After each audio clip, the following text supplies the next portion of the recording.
Election commission ने तमाम रियासतों के चीफ सेक्रेटरीज और डायरेक्टर जनरल पुलिस के अलावा मरकजी एजेंसियों के सरबराहों को हिदायत दी है कि वो पुरअमन और तरगीबात से पाक लोकसभा इंतखाबात को यकीनी बनाएं और माजी के तजुर्बात की रोशनी में फिर खबराना कशीदगी से निमटने के लिए इकदाम करें।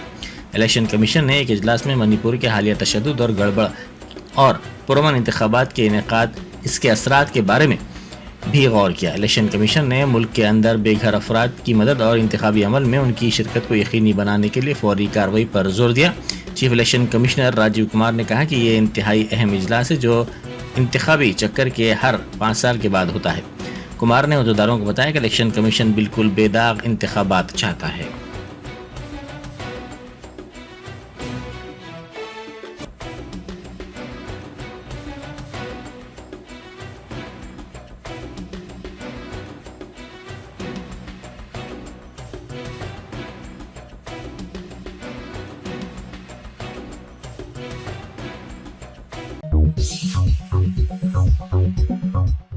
नगर और मलकाजगिरी लोकसभा हल्के के बीआरएस कायदीन की बड़ी तादाद ने आज कांग्रेस में शमूलियत इख्तियार कर ली। वज़ीर आला रेवंत रेड्डी ने जुबलीस में वाक़ अपनी रिहाइशगाह पर उन्हें स्कार्फ पहनाकर पार्टी में उनका इस्तकबाल किया। इस मौके पर महबूबनगर लोकसभा के उम्मीदवार वंशी चंद्र रेड्डी, एमएलसी महेंदर रेड्डी, मनेमपल्ली हनुमतराव और दूसरे मौजूद थे।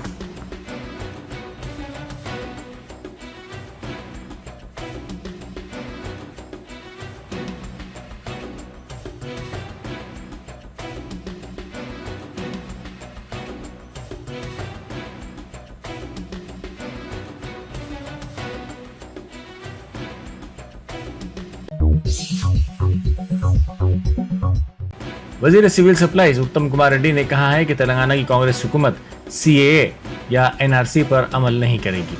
उन्होंने कोदाड़ में मुनक़िदा दावत इफ्तार से खिताब करते हुए कहा कि तेलंगाना में कांग्रेस के बरसर इख्तिदार आने से जमहूरियत और सेकुलरिज्म की बहाली हुई है। उन्होंने कहा कि पेशरो बीआरएस दौर में अक़लियतों को दबा कर रखा गया था और उन्हें नज़रअंदाज किया गया था।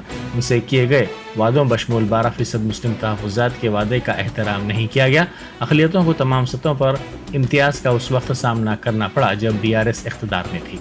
उन्होंने कहा कि केसीआर फर्जी सेकुलर थे जिन्होंने गुज़िश्ता 10 बरसों के दौरान तेलंगाना में बीजेपी और आरएसएस की जड़ों को मुस्तहकम करने का काम किया।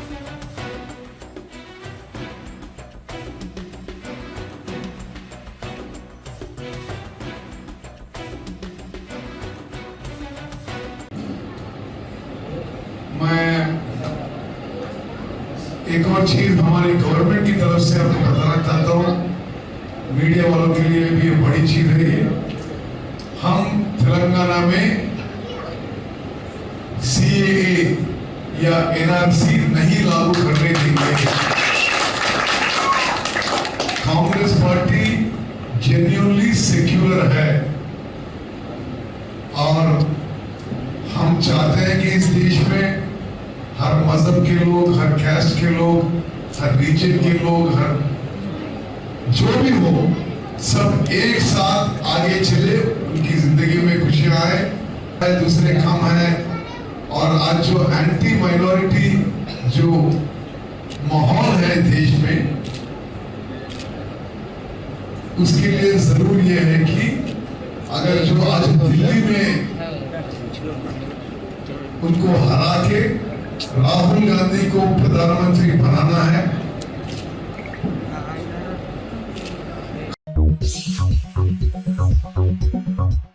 रियासत की कांग्रेस हुकूमत की जानिब से रियासत में एनआरसी और सीएए पर अमल ना करने से मुताल्लिक़ वज़ीर आबपाशी उत्तम कुमार रेड्डी के बयान के एक दिन बाद बीजेपी कायद व निज़ामाबाद के रुकने पार्लियामेंट धर्मापुरी अरविंद ने वज़ीर आला रेवंत रेड्डी से मुतालबा किया कि उत्तम कुमार रेड्डी को फौरी तौर पर काबीना से बर्खास्त कर दिया जाए। उन्होंने मीडिया से बात करते हुए कहा कि उत्तम कुमार रेड्डी वज़ीर दाखिला नहीं हैं। उन्होंने रेवंत रेड्डी से मुतालबा किया कि वो एनआरसी और सीएए के मसले पर हुकूमत के मौक़िफ़ को वाज़ेह करें। उन्होंने कहा कि मुसलमानों को भड़काने का काम उत्तम कुमार रेड्डी कर रहे हैं। उन्होंने कहा कि एनआरसी और सीएए से मुसलमानों का कोई ताल्लुक़ नहीं है।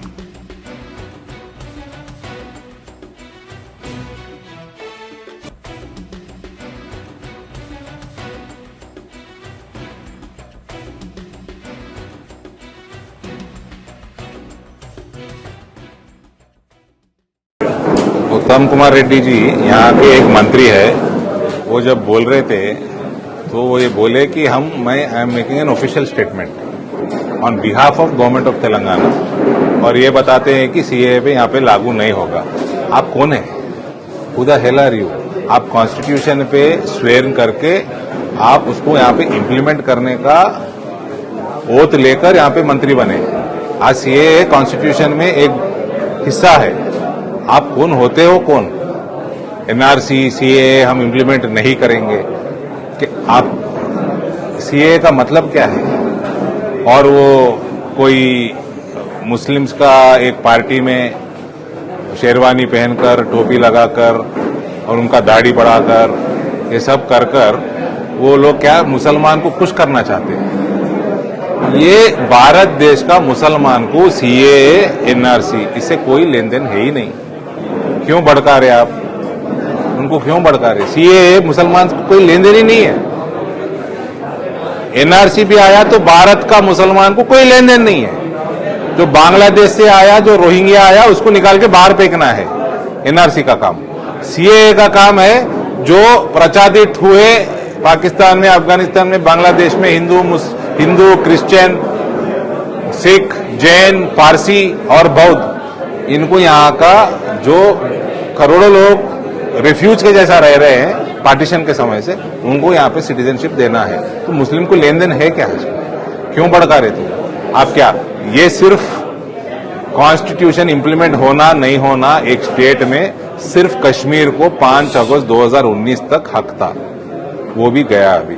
आप क्या आर्टिकल 370 कश्मीर में जैसे लागू पहले था, ऐसा कोई आर्टिकल 786 यहाँ पे लगाना चाह रहे क्या? इसका जवाब chief minister who is the home minister, he has to clarify immediately और kick this Uttam Kumar Reddy out of the cabinet of Telangana. And people of Nalgonda should teach this Congress party a lesson to safeguard your future generations. Thank you. Barrister Asaduddin Owaisi MP व सदर कुल हिंद मजलिस इत्तेहादुल मुस्लिमीन ने फातिमा नगर वट्टेपल्ली में मुनक़िदा दावत इफ्तार में शिरकत की। इस मौके पर मजलिस रुकन असम्बली मोहम्मद मुबीन के अलावा इब्तदाई मजालिस के सुदूर मुतमदीन और दूसरे मौजूद थे।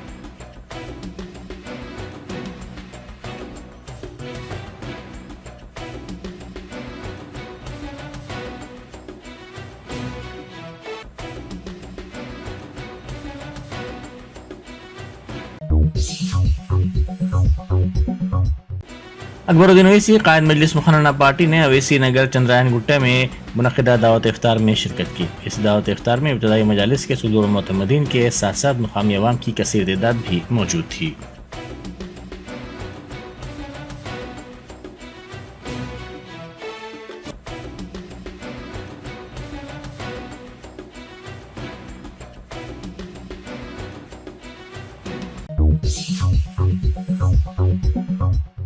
आम इंतखाबात के पेश नज़र मुशीराबाद पुलिस स्टेशन के हुदूद में पुलिस की जानिब से फ्लैग मार्च किया गया।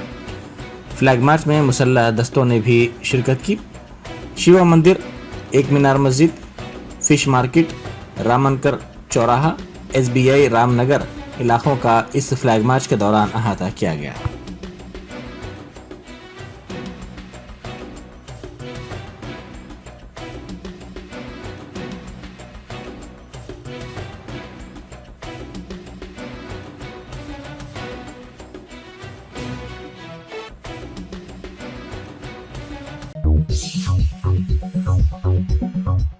वक्फ बोर्ड के साबिक़ सदर नशीन मसीहुल्लाह खान ने BRS के हेडक्वार्टर्स तेलंगाना भवन में दावत इफ्तार का एहतमाम किया। इस मौके पर साबिक़ वज़ीर दाखिला मोहम्मद महमूद अली, साबिक़ MLC फारूक हुसैन, साबिक़ सदर नशीन अक़लियती मालियाती कॉरपोरेशन इम्तियाज़ इसाक़ और दूसरे मौजूद थे।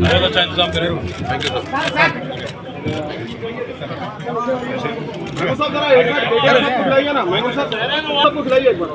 मैं खाली हूँ, मैं खाली हूँ।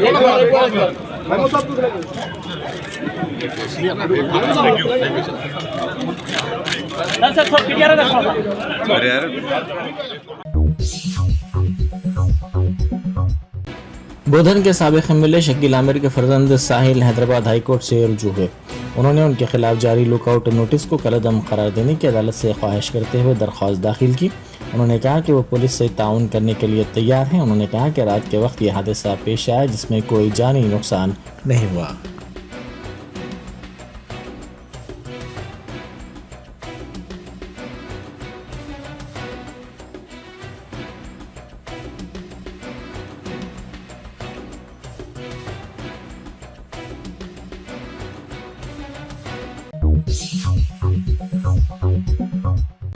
उस्मानिया यूनिवर्सिटी में मादीगा तलबा ने कांग्रेस हुकूमत का पुतला नजर आतिश किया। इन तलबा ने इल्जाम लगाया कि पार्लिमानी नशिस्तों को अलॉट करने के मामले में मादीगा तबके को बुरी तरह नजरअंदाज कर दिया गया। इन तलबा ने हुकूमत के खिलाफ नारेबाजी भी की।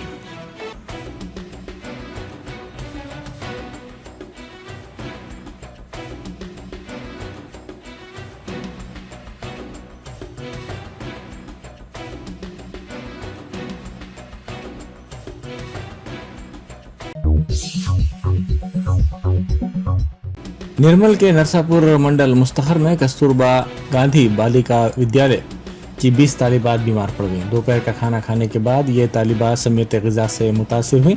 6वीं जमात की इन तालिबात को फौरी तौर पर इलाज के लिए दवाखाना मुंतकिल किया गया, जहां उनकी हालत मुस्तहकम बताई जाती है।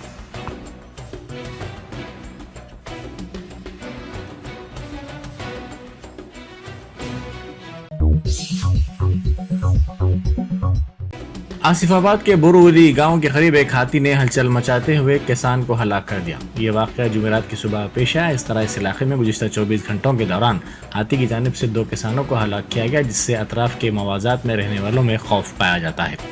जुमेरात की सुबह तकरीबन 5 बजे इस हाथी ने 55 साल के पोशन्ना नामी किसान पर हमला कर दिया, जो अपने खेतों को पानी डालने का काम कर रहा था।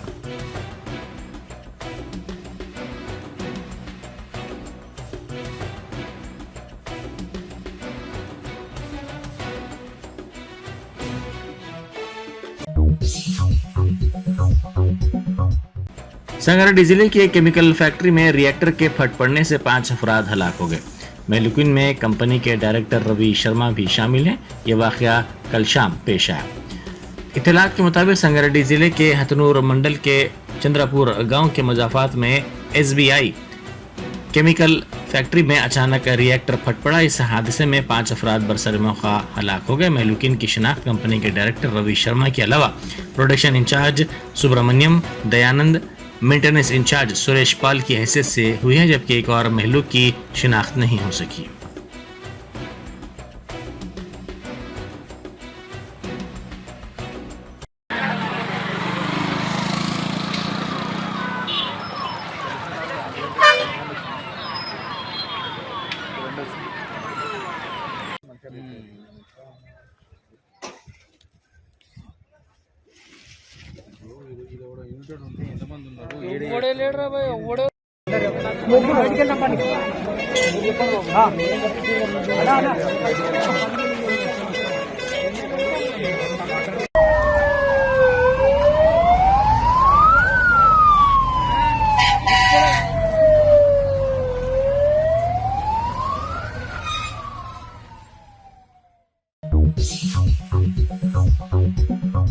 Germanton super speciality hospital, doctor Mir Jawad Zar Khan, senior experienced orthopaedic surgeon, bone fracture, joint replacement, hip replacement और स्पाइन सर्जरी कामयाबी से अंजाम दे रहे हैं। इसके अलावा neuro surgery, cardiology, gynaecology, dental, general medicine, dialysis और फिजियोथेरेपी जैसे शोबाजात में इंतहाई कामयाबी के साथ वाजबी फीस में इलाज किया जा रहा है। शेयरिंग और प्राइवेट रूम्स, अस्पताल में 24 घंटे MRI, CT scan, 2D digital x-ray, ultrasound, operation theatre, ICU और लैब की सहूलत दस्तयाब है। आपकी उम्मीदों के ऐन मुताबिक Germanten super speciality hospital, pillar number 150, Attapur, Hyderabad.